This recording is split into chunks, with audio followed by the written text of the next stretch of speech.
জেলা প্রশাসন ও সমাজসেবা অধিদপ্তর মানিকগঞ্জ এর উদ্যোগে সরকারি শিশু পরিবারে নবীন প্রবীণ মিলন মেলা অনুষ্ঠিত হয়েছে।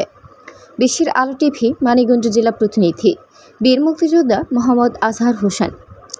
মানিকগঞ্জ জেলা প্রশাসনের উদ্যোগে সমাজসেবা অধিদপ্তর সমাজ কল্যাণ মন্ত্রণালয়ের আয়োজনে শিশু পরিবার কর্তৃক আয়োজিত অনুষ্ঠানে প্রধান অতিথি ছিলেন ডাক্তার মনোয়ার হোসেন মোল্লা, যুগ্ম সচিব, জেলা প্রশাসন, মানিকগঞ্জ।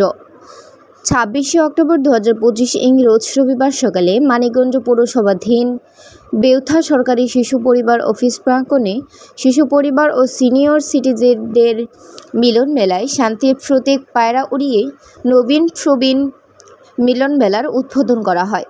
অনুষ্ঠানে সিনিয়র সিটিজেনদের মধ্যে উপস্থিত ছিলেন গণ্যমান্য ব্যক্তিবর্গ, জেলা প্রশাসনের ঊর্ধ্বতন কর্মকর্তা সহ আর উপস্থিত ছিলেন মোহাম্মদ আব্দুল বাতেন, উপপরিচালক, জেলা সমাজসেবা কার্যালয় মানিকগঞ্জ, উপজেলা নির্বাহী কর্মকর্তা শেখ মিসবাহ উল সাবরিন, ডক্টর মোহাম্মদ ফারুক আহমেদ, পরিচালক, ন্যাশনাল পলিটেকনিক্যাল ইনস্টিটিউশন মানিকগঞ্জ।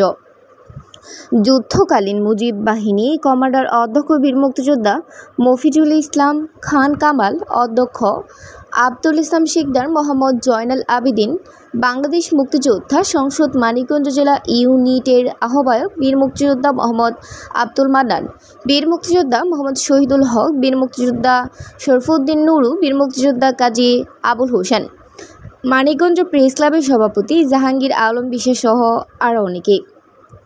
অনুষ্ঠানে নবীন প্রবীণদের মধ্যে আনন্দ ঘন পরিবেশে বিভিন্ন আইটেমের খেলাধুলা অনুষ্ঠিত হয়। এতে অংশগ্রহণ করেন নবীন ও প্রবীণ সহ বীর মুক্তিযোদ্ধা এবং সাংবাদিক। পরে বিজয়ীদের মধ্যে পুরস্কার বিতরণ করা হয়।